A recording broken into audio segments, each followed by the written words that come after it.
네, 지금 이 시간에는 우리 하나님의 말씀을 함께 보겠습니다.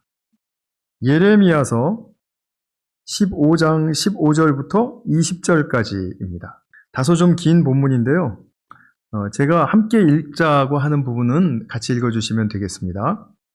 제가 먼저 읽겠습니다. 주님께서는 저를 아시니 저를 잊지 말고 돌보아 주십시오. 저를 핍박하는 사람들에게 원수를 갚아 주십시오.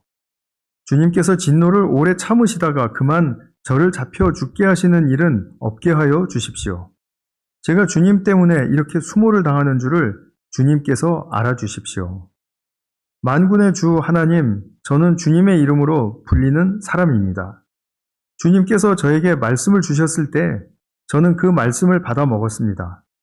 주님의 말씀은 저에게 기쁨이 되었고 제 마음에 즐거움이 되었습니다. 저는 웃으며 떠들어대는 사람들과 함께 어울려 즐거워하지도 않습니다. 주님께서 채우신 분노를 가득 안은 채로 주님의 손에 붙들려 외롭게 앉아 있습니다. 어찌하여 저의 고통은 그치지 않습니까? 어찌하여 저의 상처는 낫지 않습니까? 주님께서는 흐르다가도 마르고 마르다가도 흐르는 여름철의 시냇물처럼 도무지 믿을 수 없는 분이 되셨습니다. 나 주가 말한다. 네가 돌아오면 내가 너를 다시 맞아들여 나를 섬기게 하겠다. 또 네가 천박한 것을 말하지 않고 귀한 말을 선포하면 너는 다시 나의 대변자가 될 것이다. 너에게로 돌아와야 할 사람들은 그들이다. 네가 그들에게 돌아가서는 안 된다. 내가 너를 튼튼한 롯의 성벽으로 만들어서 이 백성과 맞서게 하겠다. 그들이 너에게 맞서서 덤벼들겠지만 너를 이기지는 못할 것이다. 내가 반드시 너와 함께 있어서 너를 도와주고 너를 구원하여 주겠다. 나 주의 말이다. 아멘. 오늘 말씀을 위해서 잠깐 기도하겠습니다. 사랑하는 주님, 오늘도 저희들에게 말씀을 주셨는데 말하는 자와 듣는 모든 성도들이 하나가 되어서 주님의 말씀을 가슴에 잘 새기고 각자 자신의 말씀으로 받아들이는 귀한 성령의 역사가 일어나게 도와주시기를 간절히 소망합니다. 주님께서 이 말씀으로 빚어주시는 우리의 삶을 기대하게 하여 주시옵소서. 우리 구주 예수님의 이름으로 기도하였습니다. 아멘. 네, 오늘은 아바디의 사람들 9번째 시간으로 예레미야 선지자를 통해서 자신의 고난 속에서 주님의 마음을 얻고 주님의 마음과 통하는 그런 내적 자질을 이제 가질 수 있었던 그 선지자의 모습을 함께 좀 살펴보도록 하겠습니다. 예레미야는 참 자신의 그 삶을 굉장히 오랫동안 이제 헌신했던 사람으로서 다른 그 선지자들과 또 다른 모습들이 있습니다. 사실 선지자 모두는 뭐 다른 시기에 다른 또 사회 또 정치적인 배경 속에서 또 다양한 어떤 모습으로 살고 사역을 했던 사람들입니다. 그러니까 당연히 예레미야에게도 자신만의 어떤 특징적인 삶에 또 사역에 무언가가 있었겠죠. 그들 성품도 또 기질도 은사도 다 다른 사람들이었으니까요. 이들은 그렇지만 공통적으로 하나님의 뜻을 그 사회와 또 백성들 그리고 또 지도자들에게까지도 외치다가 참 많이 이제 핍박도 받고 그리고 거센 항의도 받고 이런 것을 많이 경험을 했습니다. 사회 권력층이 이제 있었겠죠. 정치 권력층이죠. 그리고 그들 편에 섰던 이 종교 지도자들 같이 규합하는 거죠. 종교 지도자들 그리고 때로는 그 결집된 그 백성들이 이 선지자를 놓고 이제 많은 핍박을 하고 그리고 배척을 하는 것입니다. 우리가 선지서를 보면 참 구약 성경에 많은 비중을 차지하고 있고 또 많은 또 선지자들이 등장하지 않습니까? 그러면 선지자들 참 하나님의 말씀을 대언하는 뭐 용기 있는 모습이라든지 아니면 뭔가를 대표하는 모습이라든지 이런 거를 상상하고 참 영웅적이다라고 생각하기가 쉽습니다. 그런데 이들의 모습은 결코 영웅적이지 않았습니다. 오히려 굉장히 위축될 수 있는 그런 모습들. 그리고 무언가 열심히 성실히 하는데 그리고 또 하나님의 마음에 합하여서 하나님의 뜻을 이루어드리려고 하는데 그러한 모습들은 그렇게 사람들에게 밝히 드러나지 않는, 그러니까 사람들은 잘 모르는 그런 가운데 자신은 하나님께 붙들려서 또상 하나님께 기도하고 또 간구하고 그리고 또 하나님께 투정도 하고 이렇게 하면서 자기의 길을 걸어갔던 사람들이었다라는 것이죠. 이분들은 하나님의 대언자로서 주님의 말씀을 이성적이고 또 감동적으로 받은 사람들입니다. 그래서 잘 전했습니다. 그 전한 말씀들이 오늘 우리가 보는 구약 성경에 잘 나와 있죠. 그런데 이게 전할 뿐만 아니라 그 받은 말씀으로 자기 성질, 또 자기 습관, 자기의 삶의 방식들, 이런 것들이 계속해서 연단받았던, 그래서 결국은 우리가 지금 이야기하고 있는 참 아바디의 사람으로 정련되고 다듬어지는 그런 사람들이었습니다. 오늘 예레미야 선지자를 우리가 살펴보면서 또 어떤 모습이 있었는지 한번 좀 들여다보도록 하겠습니다. 예레미야의 이제 삶과 사역에 대해서 이제 간략하게 좀 소개 말씀을 드려야 되겠는데요. 예레미야는 아마도 선지자들 중에 가장 연소한 때에 이 선지자로 부름을 받은 사람이 아닐까 싶습니다. 19살 때 부름을 받았다라고 하거든요. 그러니까 오늘날 우리로 말하면 2005년생이 이제 하나님의 선지자로 부름을 받은 겁니다. 그러니까 때는 이스라엘 민족이 이게 주변 강대국의 위협으로 말미암아 매우 위태롭게 느껴지는 그런 지경이었습니다. 특히 이제 신흥 강국이었던 그때 당시에 누구입니까? 바빌로니아. 아주 포악한 민족으로 소문이 자자했고요. 또 이 민족은 신흥 강국인데 모든 나라, 세상의 패권을 잡으려는 야욕을 아예 노골적으로 드러내고 그걸 막 준비하고 그리고 막 이제 실행에 옮기는 그런 그 나라였습니다.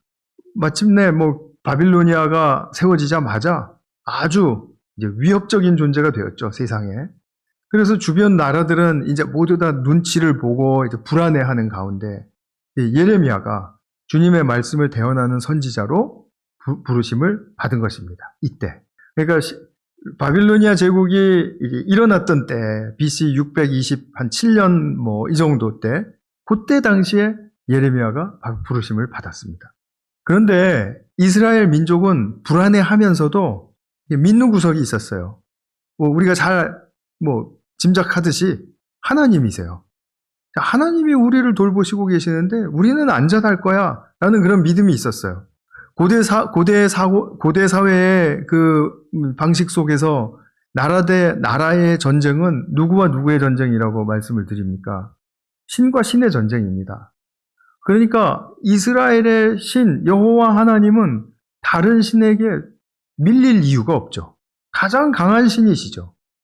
이 신을 투철하게 믿는 이 이스라엘 사람들은 모두 다가 종교인들인데 그들은 우리가 다른 우리 하나님이 다른 신들에게 패한다고? 그런 일은 있을 수가 없어요. 그러므로 그들의 논리는 우리는 안전하다. 하나님이 지켜주실 테니까.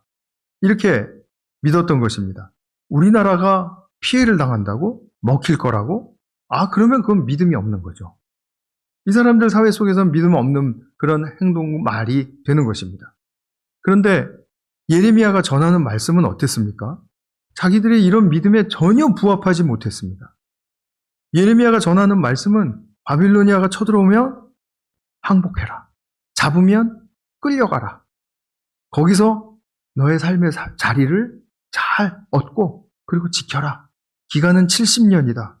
70년이 지나면 돌아오게 하실 텐데 생각을 해보세요. 70년 뒤면 지금 2094년도인데 지금부터 거기를 어떻게 바라보고 소망을 갖고 살 수 있겠습니까? 성도님들 같으시면 어떻게 반응하시겠습니까? 이렇게 말씀을 전하는. 저는 이렇게 말씀 안 전합니다. 어떻게 받아들이시겠습니까? 정말 저거 선지자 맞아? 어떻게 저렇게 이상한 말을 입 밖으로 낼 수가 있지? 그런데 선지자는 분명히 말씀의 주인이신 하나님께 들은 말씀을 가감없이 전했다라는 거죠.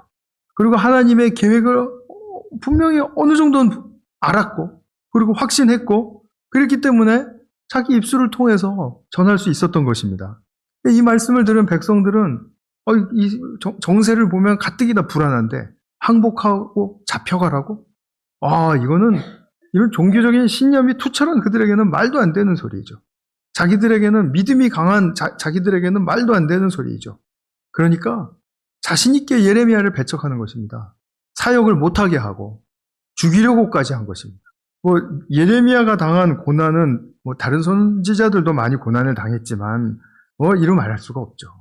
자기들의 믿음이 신념화가 되면 이렇게 아이러니하게도 하나님의 말씀을 듣지 못합니다. 일부러 안 듣는 게 아니고요. 들리지가 않는 것입니다. 그리고 그 말씀을 거부할 뿐만 아니라 하나님 말씀에 대항하는 그런 위치에 서게 됩니다.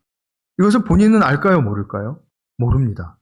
그러니까 이러한 가운데 이 사람들이 단체로, 그러니까 이 집단적으로 다 이런 종교의 신념화의 그 오류에 빠져 있었습니다. 모두 다가 그러면 정말 무섭죠. 한두 사람이 그러는 것도 사실 무섭습니다. 종교가 신념화되어가지고 믿음이란 이런 거야. 그리고 나는 믿는 대로 될 거야. 분명히 하나님은 우리를 어떻게 해주실 거야. 라고 자기 계획과 자기의 말하는 바가 이루어질 거라고 그렇게 외치는 사람들이 큰 목소리로 한두 사람이 서게 되면 그러면 우리는 흔들리기가 너무 쉽습니다. 사실. 아무것도 아닌 것 같이 생각하시면 안 됩니다. 그래서 하나님은 이 백성들이 지금 지도자와 백성들이 다 이 하나님을 믿는 여호와 이 종교의 이 틀을 자기들 나름대로 이렇게 짜놓고 그리고 그 틀 안에다가 그 율법의 내용들을 선택적으로 담아서 자기들이 나름대로 해석을 해서 그걸 또 체계화하고 신념화하고 있는 모습을 깨뜨려 주시기를 오래전부터 시도해 오셨어요. 그래서 예레미야 이전에도 선지자들을 많이 보내주신 것입니다. 그런데 선지자들의 말을 잘 듣지를 않았습니다. 하나님이 당신의 백성들의 이런 모습들을 깨트려 주시려고 하는 그런 말씀은 너무나도 많이 나오지만 예레미야서를 통해서 본다면 4장 4절의 말씀, 나 주가 원하는 할례를 받고 너희 마음의 포피를 잘라내어라. 같이 한번 읽겠습니다. 그렇지 않으면 너희의 악한 행실 때문에 나의 분노가 불처럼 일어나서 너희를 태울 것이니 아무도 끌 수 없을 것이다. 지금 하나님은 할례를 받으라는 겁니다. 그런데 육신의 할례가 아니라 마음의 할례를 받으라는 거예요. 마음의 포피를 잘라내라는 거예요. 자, 왜 포피를 잘라내야 될까요? 마음이 너무 딱딱한 겁니다. 경직되어 있는 겁니다. 그러니까 자기 생각밖에 없는 겁니다. 자기가 듣고 싶은 말만 듣고 자기가 하고 싶은 말만 하는데 또 자기가 마음에 드는 말은 동조하지만 자기가 마음에 듣지 않는 말은 또 거부해요. 그런 딱딱한 마음, 자기 고집이 투철하고 그리고 누가 뭐라고 해도 같이 자기 마음에 딱 들지 않으면 화합하기가 싫은 그런 마음들인 거예요. 그래서 하나님은 이 악한 행실 때문에 나의 분노가 불처럼 일어나서 너희를 태울 것이다. 결국은 바빌로니아 포로까지 가게 된 것입니다. 이런 상태가 오래 지속되니까. 그리고 예레미야서 5장 1절을 우리가 한번 보겠습니다. 이것도 같이 한번 읽어보겠습니다. 시작. 예루살렘의 모든 광장을 샅샅이 뒤져보아라. 너희가 그곳에서 바르게 일하고 진실하게 살려고 하는 사람을 하나라도 찾는다면 내가 이 도성을 용서하겠다. 저는 오랫동안 이 말씀이 좀 과장이라고 생각을 했습니다. 어떻게 한 사람도 없을 수가 있어 라고 생각을 했습니다. 그런데 제가 말씀도 연구하고 또 그 가운데 또 이렇게 저도 이렇게 시야가 열리고 또 이렇게 생각도 좀 다양하게 하게 되고 하다 보니까 이런 현실 얼마든지 있을 수 있겠구나. 나라 전체가 이럴 수 있겠구나. 저는 그것을 인정하게 되었습니다. 하나님의 마음에 드는 사람 한 사람도 없다. 정말 이것이 있을 수 있는 현실이다. 정말 이것은 우리에게 심각한 도전을 주는 말씀이죠. 강남 사거리를 지나다니면서 돌아보아라. 게인스빌이라면 어딜까요? 아처로드? 뉴베리? 이 정도 돌아다녀 보아라. 이렇게 말씀하실지 모르겠어요. 그런 말씀 안 해주시기를 좀 기대합니다만 그렇습니다. 여기서 우리 주님의 이중적인 의도를 보게 됩니다. 첫 번째 것은 뭐냐면 주님이 예루살렘을 지켜주시기에는 합당하게 보이는 사람이 없다라는 겁니다. 다들 확신에는 차 있어요.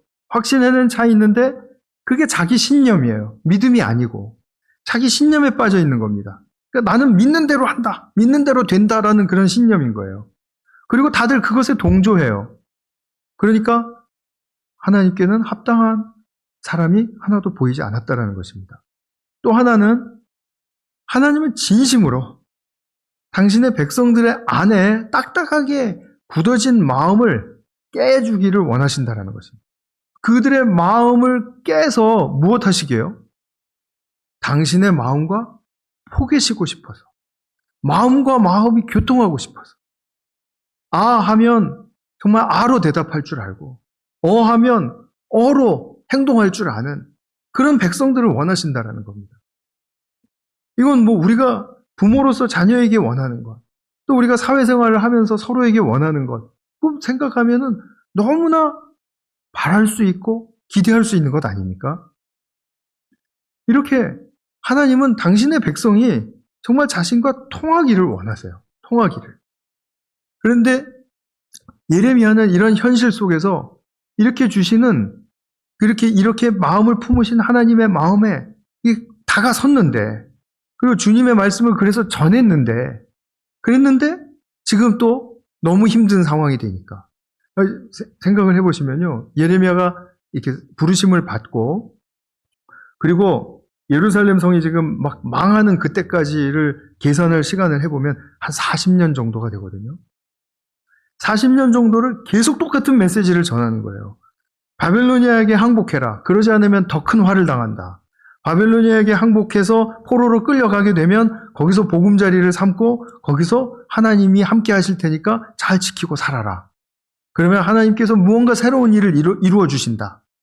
그거를 기대하고 이렇게 지금 하나님이 나를 통해서 전하는 말씀을 잘 들어주기를 바란다. 이거 40년을 이야기한 거예요. 근데 너무 힘들지 않습니까? 상황이. 진짜로 예레미야는 죽음 문턱까지 갔던 사람이거든요.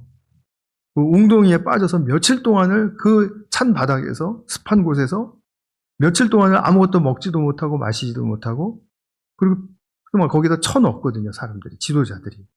그러니까 정말 죽음에 대한 공포도 느꼈을 것이고, 그리고 정말 이 상황이 왜 이런지 도대체 지금 예레미야는 알 수가 없는 거죠. 근데 예레미야서를 이렇게 보게 되면, 예레미야서는 한 52장에 걸친 아주 긴 책입니다. 그리고 오늘도 보셨지만 한 절이 다른 성경보다 깁니다. 그래서 52장이지만 다른 성경에 비하면 그보다 훨씬 더 긴 그런 내용을 품고 있습니다. 근데 이 예레미야서가 또 어려운 이유는 뭐냐면 이렇게 시간적으로 배열해 놓지 않은 부분들이 막 왕왕 나와요. 그래서 시기적으로 앞서갔다가 뒤로 갔다가 앞서갔다 뒤로 갔다가 하면 이렇게 나오기 때문에 처음 읽는 사람 또는 익숙하지 않은 사람은 읽기가 쉽지가 않습니다. 어쨌든 간에 좀 어려운 책으로 소문이 나 있는데, 이 예레미야서의 특징이라고 말한다면, 물론 다른 선지자의 특징이기도 합니다만 더 두드러지게 나타나는 특징은 뭐냐면, 이 선지자의 진솔하고도 강렬한 개인적인 고백, 그리고 탄식, 이 간구가 담긴 이 기도문이 7개 실려 있다는 것입니다. 좀 비중을 차지하고요. 그래서 이런 선지자의 고백적인 탄식 기도가 7군데가 나오는데 오늘 읽으신 이 본문이 4번째 해당합니다. 그러니까 7개의 가장 중앙 부분에 있는 거죠. 근데 내용도 보게 되면 7개의 내용을 잘 요약한 그런 중심 내용들이 오늘 본문에 잘 들어 있습니다. 그래서 오늘 내용을 잘 이해하시면 예레미야가 예레미야서를 통해서 하나님께 탄식하고 기도하고 하는 그런 부분의 어떤 그 내용을 간파하실 수가 있게 되는 거죠. 그래서 이 말씀을 이제 우리가 볼 텐데요. 이 말씀을 보면은 정말 예레미야가 하나님께 친밀했구나, 이것을 알 수가 있습니다. 어렸을 때 부르심을 받아서 그런지 이제 하나님께 굉장히 친밀해요. 근데 친밀하다 못해 너무 적나라해요. 그리고 자기 감정 표현을 거르지 않습니다.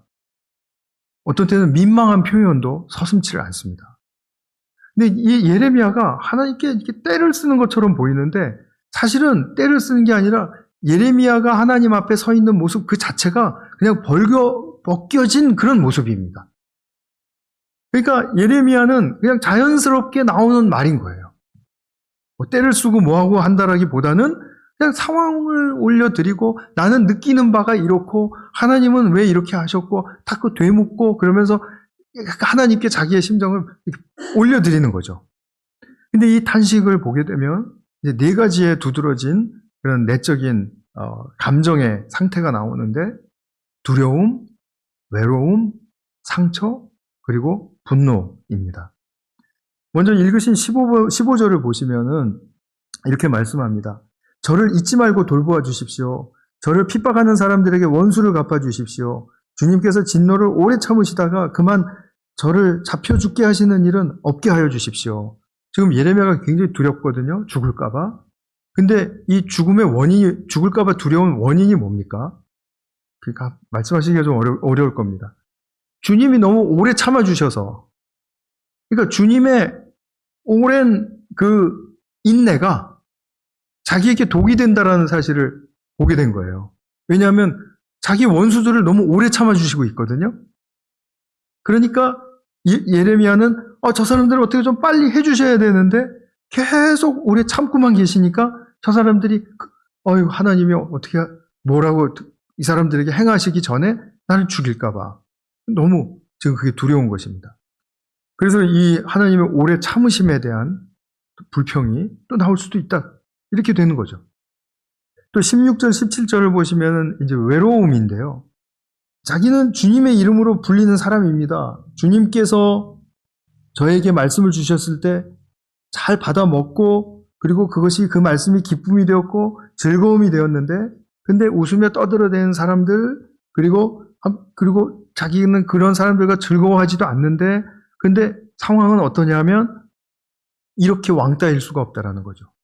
나는 여전히 주님의 일을 옳게 하고 있고 주님의 손에 붙들려 있는데 현실은 어떻게 이렇게 따돌림을 받고 그리고 외롭게 될 수가 있습니까?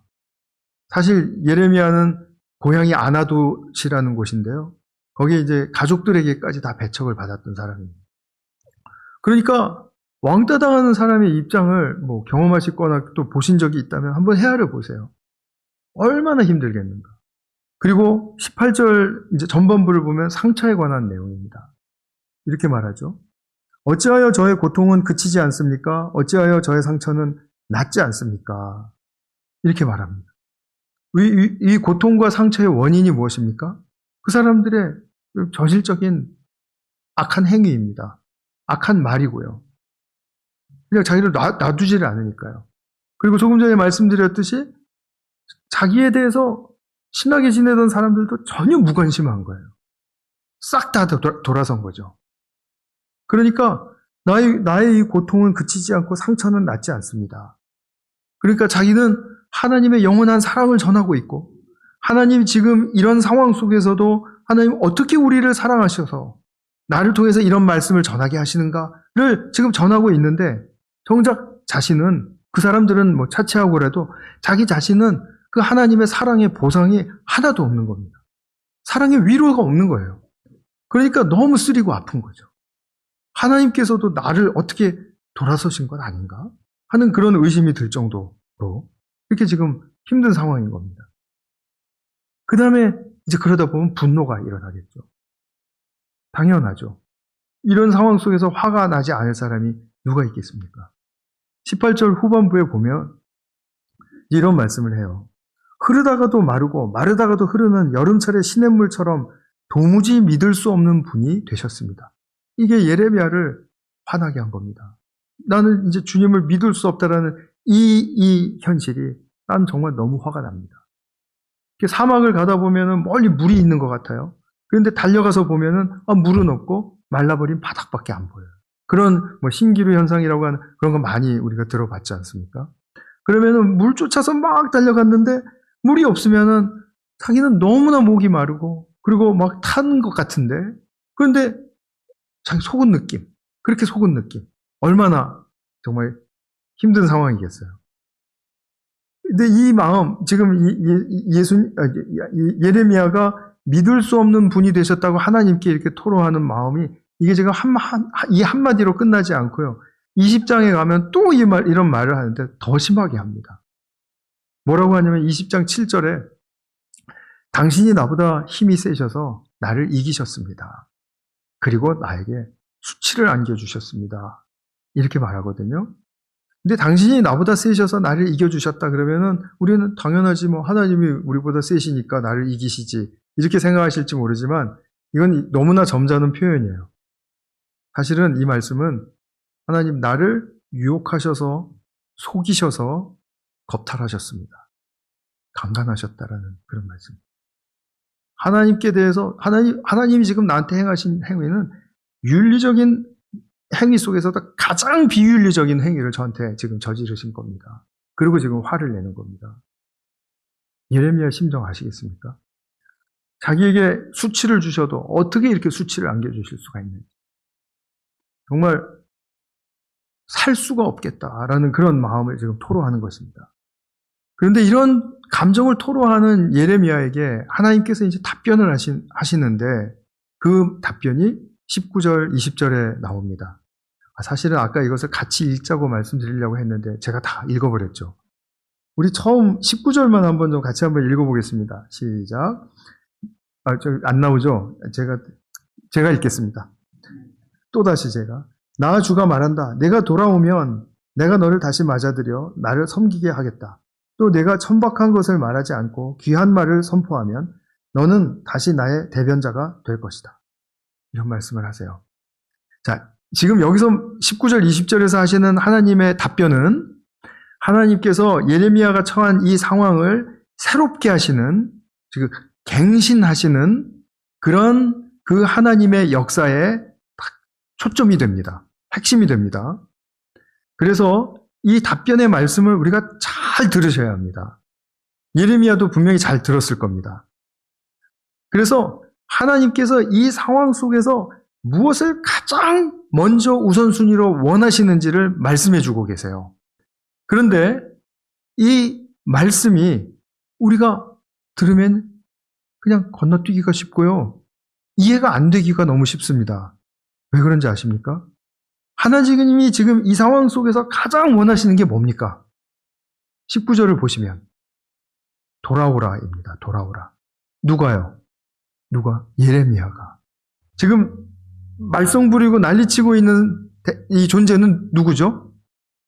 이스라엘의 지도자들과 백성들이에요. 그런데 하나님은 지금 그런 상황 속에서 누구를 원하세요? 예레미야를 원하세요. 예레미야, 이미 하나님께 돌아오지 않았나요? 이렇게 친밀하고 하나님께 이런 감정을 다 토로하고 이렇게 할 정도면 정말 하나님의 그 손에 붙들린 자 아닙니까? 그런데 주님의 의도는 훨씬 더 깊은 곳에 있습니다. 주님은 지금 예레미야에게 그냥 우리 신앙적인 용어로 한다면 깊은 회개의 차원을 요구하고 계시는 겁니다. 근데 이 회개가 내가 뭘 잘못했다. 하나님 잘못 생각했습니다. 하나님 뭐 이거는 제가 틀렸네요. 이런 게 아니고요. 이런 걸 회개하라는 게 아니에요. 이런 걸 회개하라는 게 아니라 예레미야가 지금 자신의 상황 속에 있을 때 보여주는 그런 모든 자기의 존재 속에서 잃어버린 것이 있기 때문에 그거를 발견하게 해주시려고 지적하시는 말씀입니다. 돌아오라. 예레미야가 무엇을 잃어버렸습니까? 예레미야가 무슨 뭐 막된 말을 하고 뭐 속어를 쓰고 뭐 그리고 하나님께 뭐 비윤리적이고 막 이런 태도를 부려가지고 하나님이 천박한 것을 말하지 말고 귀한 말로 선포하라 라고 하신 것일까요? 아닙니다. 그가 잃은 것을 발견하게 하시려고 지금 돌아오라라고 하시는 것입니다. 무엇을 잃어버렸죠? 하나님 말씀에 대한 확신을 잃어버렸습니다. 그것이 지금 결여되어 있습니다. 이거는 믿지 못하는 확신 결여가 아닙니다. 나의 삶을 여기서도 하나님의 능력으로 또 하나님의 사랑으로 지켜주시고 이끌어가시고 그리고 하나님이 분명하게 나를 통해서 당신의 백성들을 향한 메시지가 전해지기를 원하셨다면 그러면 내가 내적으로 무엇이 지금 더 확고해야 하는가에 대한 것이에요. 무엇이 확고해야 되냐 하면 하나님의 말씀에, 지금 자기가 전하고 있는 이 말씀에 실체를 더 강하게 붙들어야 되고 더 깊이 찾고 그리고 그것을 그 안으로 들어가야 합니다. 하나님의 말씀의 실체가 뭡니까? 하나님 자신이세요. 하나님의 마음입니다. 내가 하나님의 마음을 좀 받아라. 지금 이런 말씀이신 거예요. 그래서 하나님의 말씀을 받는다라는 그 말은 지금 이 예레미야가 지금 하나님께 이렇게 토로하고 있는 이 내용들을 우리가 잘 살펴보면 하나님의 그 실체를 잡고 있지 못한 거라는 거죠. 알고 있긴 한데 그리고 믿고 있긴 하고 그것이 하나님의 말씀인 줄도 인정하는데 근데 그 실체는 못 붙든 거예요. 좀 이해가 좀 잘 안 되실 수 있습니다. 그래서 예레미야서나 다른 선지서에서 회개하라는 그 깊은 의미를 우리가 좀 잘 헤아리셔야 합니다. 우리가 이렇게 말씀의 실체를 잡지 못하면 허황된 말을 하기가 참 쉽습니다. 실체를 놓친 말, 허황된 말, 그리고 듣기는 좋지만 공허한 말, 그리고 도움이 되는 것 같은데 막상 생각해보면 도움이 안 되는 말, 그리고 좋아 보이는데 좋지 않은 말, 이런 걸로 말이 막 탈바꿈하면서 나를 혼동스럽게 만듭니다. 실체를 못 붙들면, 그리고 그 실체를 붙들고 해석할 수 있는 그런 나의 이 안목이 열리지 않으면, 그러면 아무리 좋은 말씀을 듣는 것 같아도 그것은 허황된 말로 내 안에서 빙빙 돌 뿐이라는 것이죠.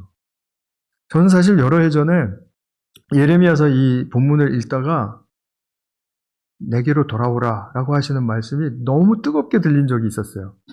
그런데 그 말씀이 뜨겁게 들려졌는데 그 다음에 보니까 천박한 것을 말하지 말아라 라고 하시더라고요. 그래서 제가 엄청 돌아봤습니다. 내가 혹시라도 성도님들한테 천박한 말을 하고 있진 않은가. 이거 생각하니까 막 식은땀이 쭉쭉 나더라고요.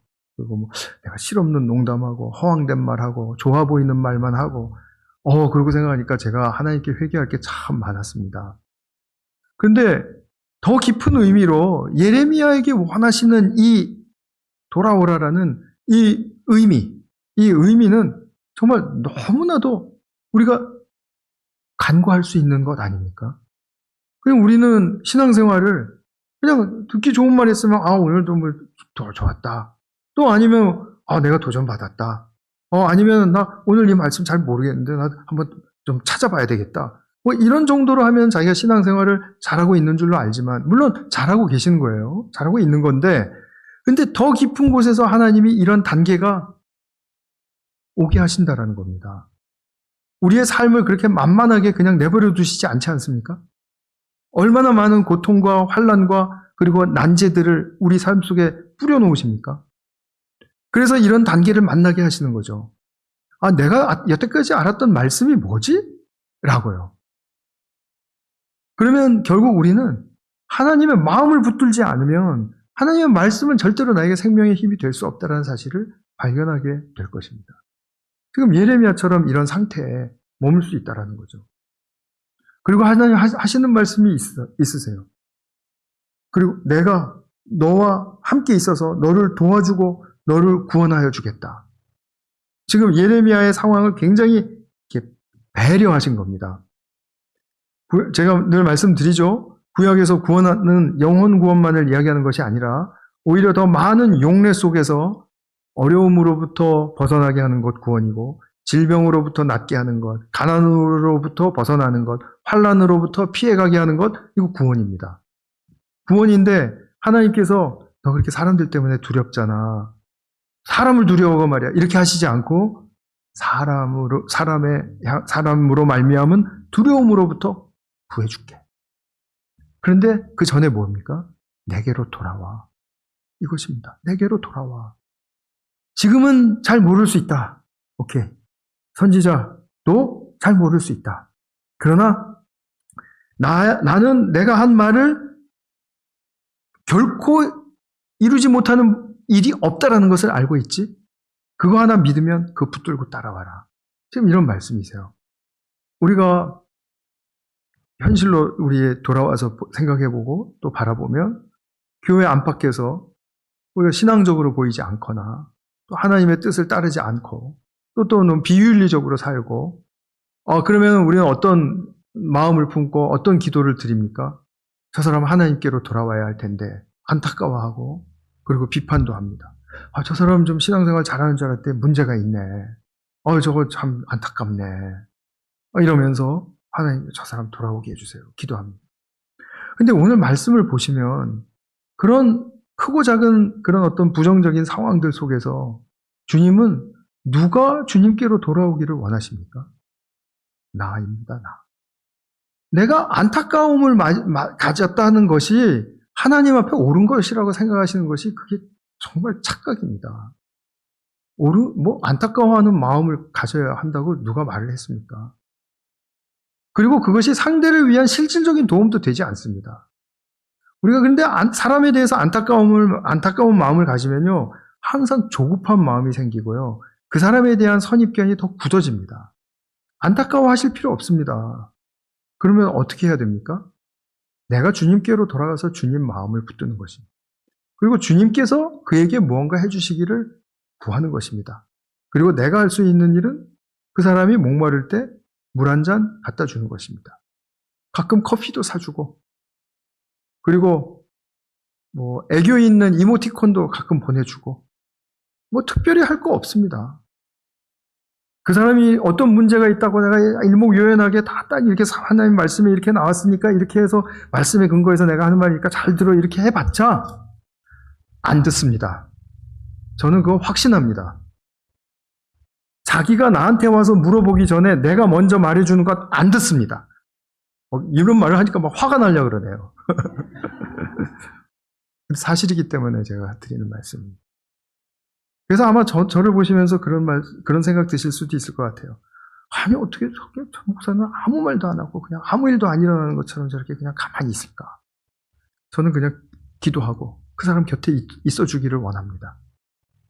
그리고 같이 밥 먹을 기회 있으면 밥 먹고, 할 기회 있으면 또 같이 하고, 그리고 그러는 거죠. 그런데 우리 이런 그 진심은 정말 그 자기의 에너지와 모든 것을 아끼고 있는 것이라는 것을 아셔야 됩니다. 나중에 도울 수 있는 결정적인 찬스가 오면 그때 내가 도와주겠다. 이거죠.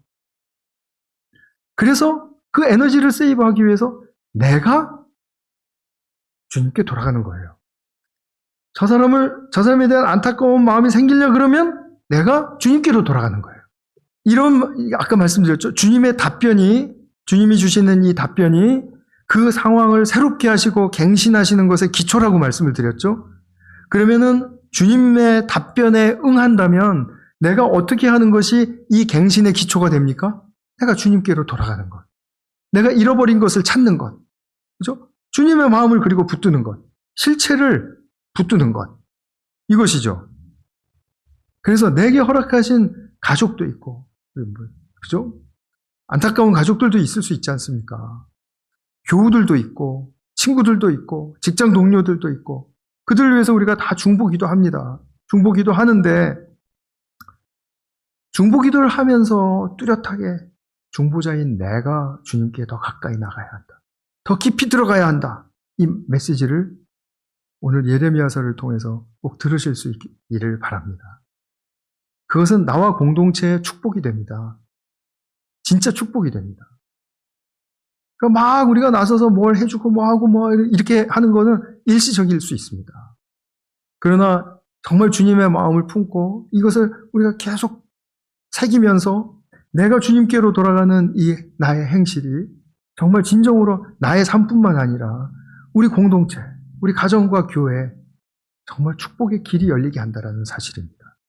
그래서 이것이 선지자적인 아바드의 사람의 모습이라는 것을 오늘 말씀드리고 싶었습니다. 예레미야를 통한 이 영적 교훈이 우리 가정과 또 교회의 축복의 안내의 길이 될 수 있기를 축원합니다. 기도하겠습니다. 사랑하는 아버지 하나님, 주님께서는 어지럽고 그 난무하는 그런 상황 속에서 예레미야가 참으로 허탄하고 비탄한 마음으로 나아가서 탄식하고 기도를 올릴 때 다 들으시고 그리고 예레미야에게 나에게로 돌아오라고 말씀하셨습니다. 이 돌아오라고 하신 말씀, 우리가 주님을 몰라서 하시는 말씀이 아니라는 것을 저희들은 이제야 깨닫습니다. 우리 안에 잃어버린 것이 있고 그 잃어버린 것은 바로 주님의 마음이기 때문에 그 마음을 되찾으라고 주님께서는 우리를 주님께로 다시 부르십니다. 주님, 이러한 삶 속에 우리가 진정한 중보의 길이 열리고 또 축복의 길이 열리는 줄 믿습니다. 그것이 다소 시간이 오래 가더라도 또 상황은 또 변하지 않는다 할지라도 이것을 통해서 하나님께서 하시는 일이 분명하게 드러날 것이라는 사실을 우리가 굳게 믿고 붙들고 나아가는 선지자적 아바디의 삶이 이루어지게 하여 주시옵소서. 우리가 함께 하시는 주님을 더욱더 깊이 알고 붙들기를 소망하는 마음 다시 한번 간곡하게 올려드리오며 우리 구주 예수님의 이름으로 기도하였습니다. 아멘.